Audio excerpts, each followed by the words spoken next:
It's a big day in the nation's capital. On the table, infrastructure and policing legislation.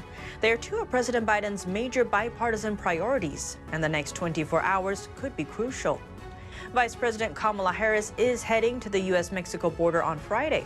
It will be her first visit to the border after being tasked with dealing with the migrant crisis.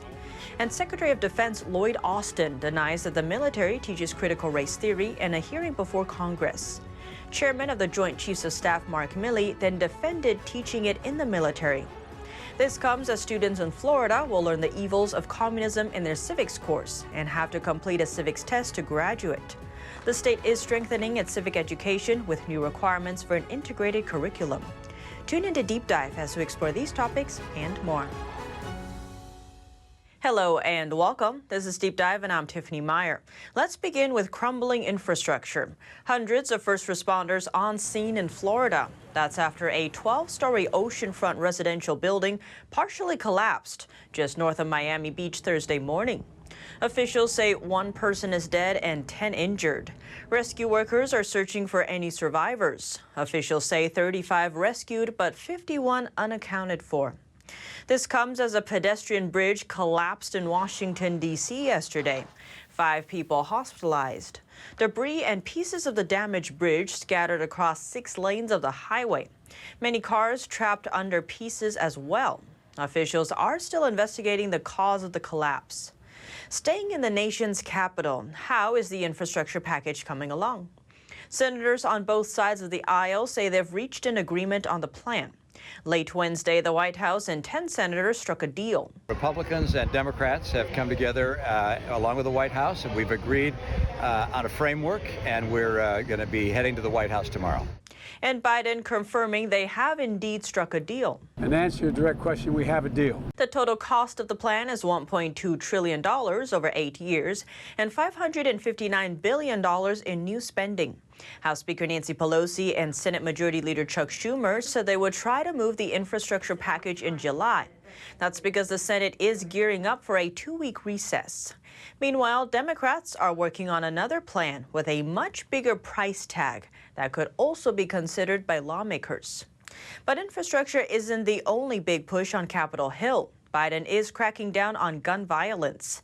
That's after a spike in crime across American cities. Biden has a message. My message to you is this: we'll find you, and we will seek your license to sell guns. We'll make sure you can't sell death and mayhem on our streets. This comes after a new report shows dozens of cities and counties saw an increase in homicides and aggravated assaults. That's in the first 3 months of 2021 compared to the same time last year. The rise in crime comes as Capitol Hill debates police reform. We need more cops. We shouldn't be defunding the police. We shouldn't be targeting the police. Crimes have spiked in major cities last year. Officials say that trend is likely to continue.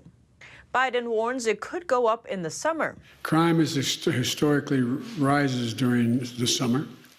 And as we emerge from this pandemic, with the country opening back up again, the traditional summer spike may be more pronounced than it usually would be. Now, speaking of crime, let's quickly touch on the southern border. Vice President Kamala Harris is heading to the U.S. Mexico border on Friday. It'll be her first visit to the border after being tasked with dealing with the migrant crisis. Harris will travel to El Paso, Texas, and she will be accompanied by Homeland Security Secretary Meier. This comes amid mounting pressure for Harris to visit the U.S. Mexico border. Last Thursday, more than 50 House Republicans urged President Biden to replace Harris on her border assignment. They cited the fact that she hadn't visited the border. And some Democratic lawmakers have also called on the vice president to take more actions, including a visit to the border. This as over 180,000 migrants were caught for illegally crossing the border in May, which is a 675% increase from this time last year. Harris's visit comes just a few days before former President Trump and Governor Abbott are set to visit the border on Wednesday. Now let's turn to a different hot topic, critical race theory. Before we jump in, what is it? Senator Marsha Blackburn sums it up as a form of teaching that teaches our kids that America is systemically racist and that you are either an oppressor or a victim, and judges a person by the color of their skin and not the content of their character. Critical race theory has appeared in all areas of society, from the classroom to even the military. The military is now denying teaching critical race theory, but there's mixed messages. Secretary of Defense Lloyd denying the military teaches it at a congressional hearing, and Chairman of the Joint Chiefs of Staff, Milley, then defending it in the military. We do not teach critical race theory. We don't embrace critical race theory.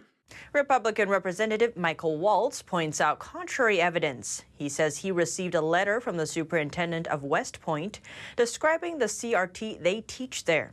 He reads part of the letter from the superintendent. There is one course that has this theory as part of the syllabus. There are 2 lessons on critical race theory. There is a book on critical race theory titled Critical Race Theory and Introduction.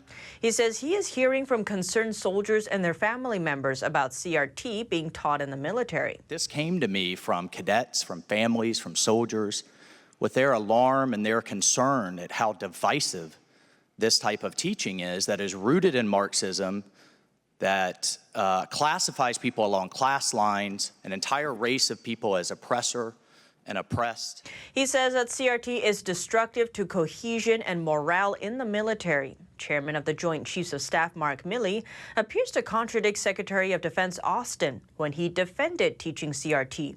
And I personally find it offensive that we are accusing the United States military, our general officers, our commissioned, non-commissioned officers, of being, quote, woke or something else because we're studying some theories that are out there.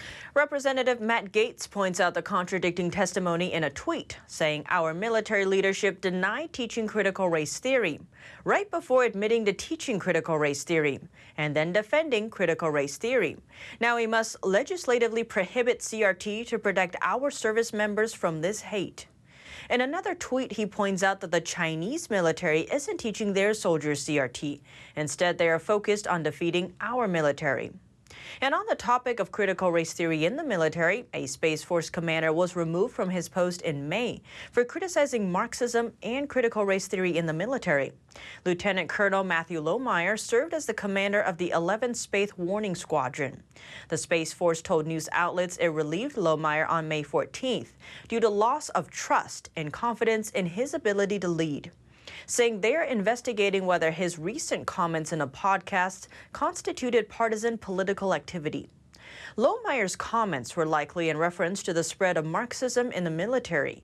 He detailed this point of view in his recent book called Irresistible Revolution: Marxism Goal of Conquest and the Unmaking of the American Military.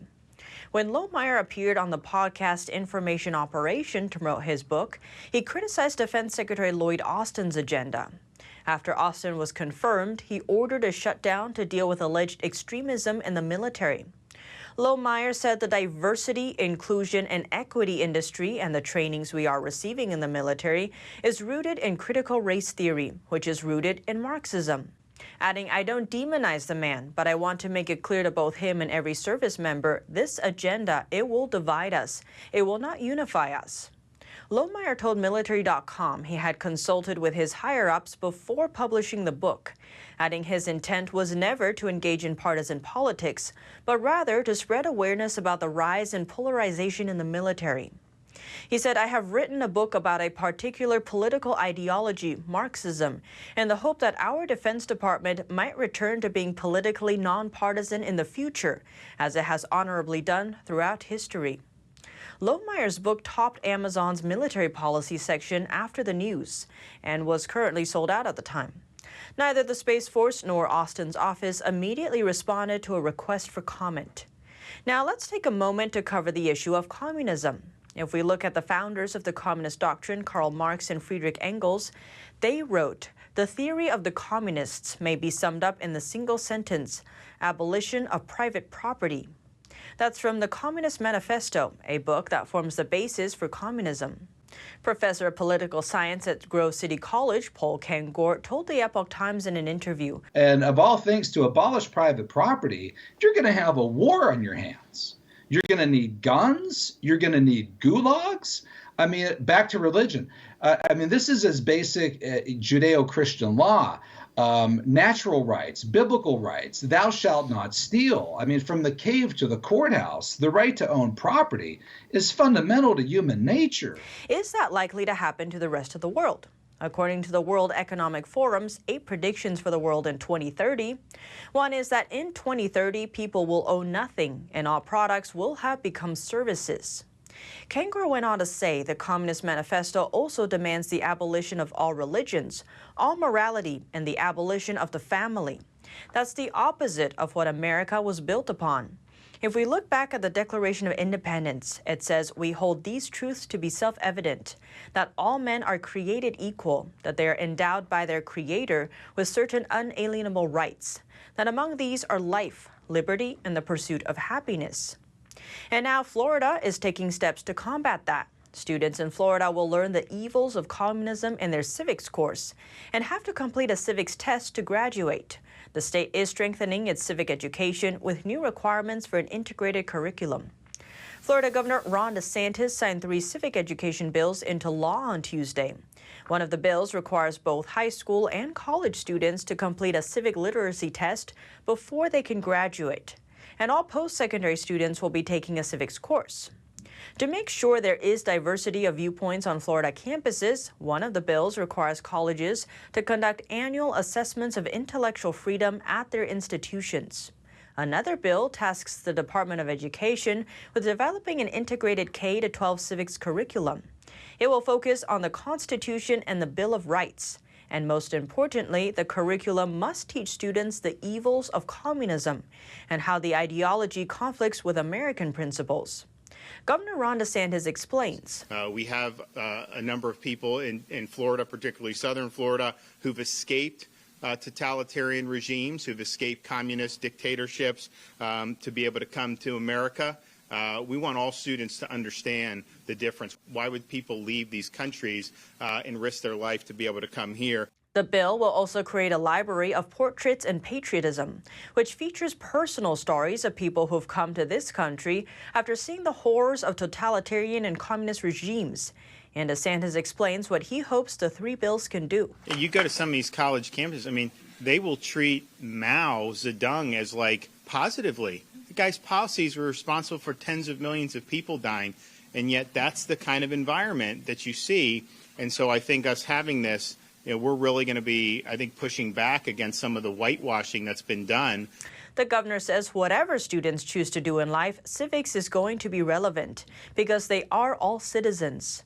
So he wants students to be able to perform the duties of citizenship and preserve American freedoms.